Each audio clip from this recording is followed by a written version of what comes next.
ये जो उपभोक्ता पर जिस प्रकार का भार पड़ रहा है, इस भार को कम करने के लिए क्या आप अपनी इस मशीनरी को या आपके इस डिपार्टमेंट को या आपके सिस्टम को भी ठीक करने का कोई विचार आपका है कि नहीं है? एक दूसरा ये कि जब आपको बिजली सस्ती मिल रही है, आप कह रहे हो हमको इससे 2 रुपया 65 पैसा मिल रहा है, ये मिल रहा है, तो ये जो अधिक है ना 16 रुपया से लेकर के 13 रुपये से लेकर के जो बिजली खरीदने का काम चल रहा है, इसके सुधारने के लिए आप क्या प्रयत्न करने वाले हैं, जिसके कारण से जब सस्ती बिजली मिलेगी तो कंज्यूमर को भी सस्ता मिलेगा, इसके बारे में। और जहां तक कोयले का सवाल है, तो पैसे दोगे तो ही कोयला मिलेगा कि कोई फोकट में मिलेगा?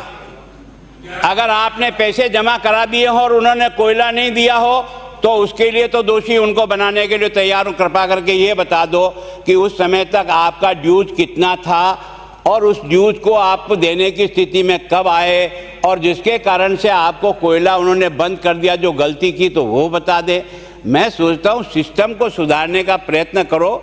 जब तक यही कंपनियां आती ना जिसको बनाया आपने और हमने सबने ये सोच करके कि इससे उपभोक्ता का भला होगा, लेकिन इन 3 बड़े हाथियों से 5 बड़े हाथियों से राजस्थान की जनता बेरहमी से लूटी जा रही है। क्या उसको कम करने के लिए कोई आपका मन है कि नहीं है, या केवल उपभोक्ता की जेब काटने का मन है, ये बताइए।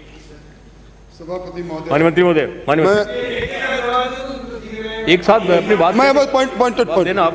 मैं मंत्री महोदय आपसे इतना जानना चाहता हूं, क्या यह सही है कि राजस्थान के अंदर जो उपभोक्ता डोमेस्टिक उपभोक्ता है वो आज देश की सबसे ज़्यादा महंगी बिजली दर 8 रुपये 13 पैसे की बिजली खरीदने के लिए मजबूर है या नहीं? नंबर 1 बात। नंबर 2, मंत्री महोदय, आपके यहाँ जो आपने कहा कि 24,959 मेगावाट आपके खुद के पास, आपका ओन शेयरिंग और सारा मिलके आपके पास इतना 24,959 मेगावाट बिजली है, तो पीक आवर्स पर 13,172 मेगावाट रही, तो फिर आपने बिजली इलेक्ट्रिक एक्सचेंज से इलेक्ट्रिक एक्सचेंज से इसे खरीदने की आपको आवश्यकता क्यों पड़ी? तीसरा, ये जो कोयले की बात आपने कही, क्या ये सही नहीं है कि आज भी NCL, ACCL और PKCL का लगभग 900 करोड़ रुपए से लगभग आपके पास राशि बकाया है? क्या यह सही नहीं है कि आपने ये सिद्ध कर दिया कि आपका फ्यूल चार्ज, आपका शहरी सेस, जल संरक्षण, अडानी टैक्स, ये सारे के सारे उपभोक्ता पर जाएंगे? आपने ये भी अपने उत्तर में कह दिया कि आपने महंगा कोयला खरीदा और वेरिएबल कॉस्ट के आधार पर आप और बिजली महंगी करने जा रहे हो।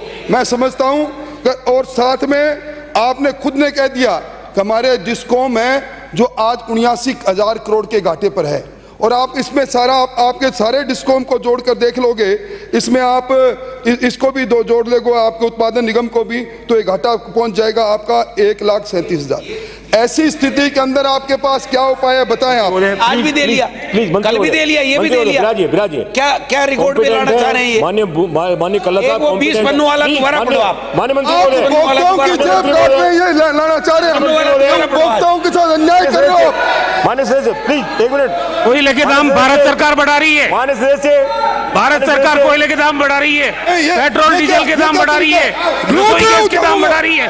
शर्म तो नहीं आती आप लोगों को? खुद बाइकाट करके जाएंगे, डिसाइडेड है। इस विद्युत कंपनियों को आपको जाना है, जाइए।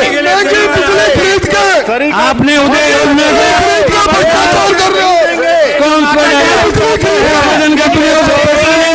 कोयले के दाम के कारण घाटा हुआ, आपने किया। मंत्री महोदय,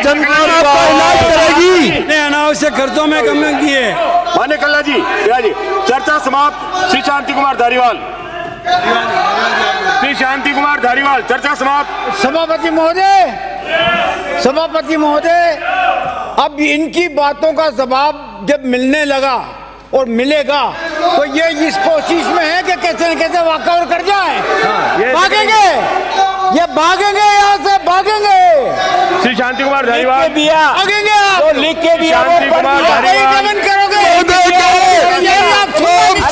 संतुष्ट होकर जवाब सुनना नहीं चाहते, उपभोक्ता को आप नहीं सुनना चाहते।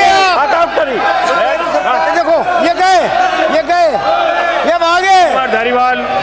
ये भागे, ये भागे। श्री शांति कुमार धारीवाल।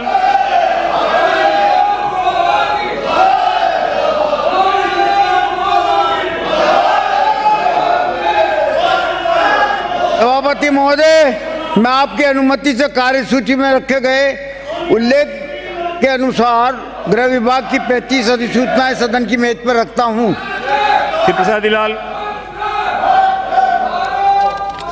महोदय, मैं आपकी अनुमति से कार्यसूची में किए गए उल्लेख के अनुसार राजस्व विभाग की 6 अधिसूचनाएं सदन की मेज पर रखता हूं। श्री गोविंद सिंह डोटासरा। सभापति महोदय, मैं आपकी अनुमति से कार्यसूची में किए गए उल्लेख के अनुसार पर्यटन विभाग की 1 अधिसूचना सदन की मेज पर रखता हूं। श्री सुखराम बिश्नोई। अध्यक्ष महोदय, मैं आपकी अनुमति से कार्यसूची में किए गए उल्लेख के अनुसार उपभोक्ता मामले विभाग की 2 अधिसूचनाएं सदन की मेज पर रखता हूं। वार्षिक प्रतिवेदन लेकर श्री शांति कुमार धारीवाल। अध्यक्ष महोदय, मैं आपकी अनुमति से निम्नांकित प्रतिवेदन सदन की मेज पर रखता हूं।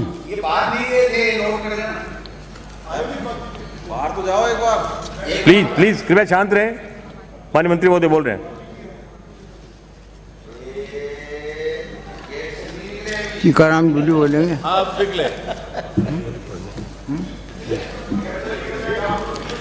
अध्यक्ष सभापति महोदय।